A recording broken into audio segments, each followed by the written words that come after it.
6.5 hours later. আরে এইটা কি? এটা তো দেইদারার হাত। মনে হয় হ্যান্ডেল মাইরা হাত নিতে ভুলে গেছে। মনে হয় দেইদারা হ্যান্ডেল মারতে মারতে ওর নিজের হাতই খুলে পড়ে গেছে। ঠিক বলছি না জেৎসু স্যার? বেচারা এখন হ্যান্ডেল কিভাবে মারবে? আমার হাতরে হাতও লাগাবি না। আরে আরে এই হালাই দেখি মরে নাই।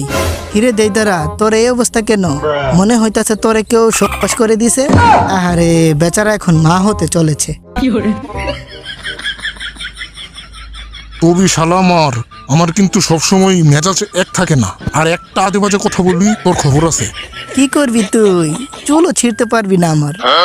এই লো গলা চিপা জুৎসু। Tomorrow. তোমাদের রক্ষার জন্য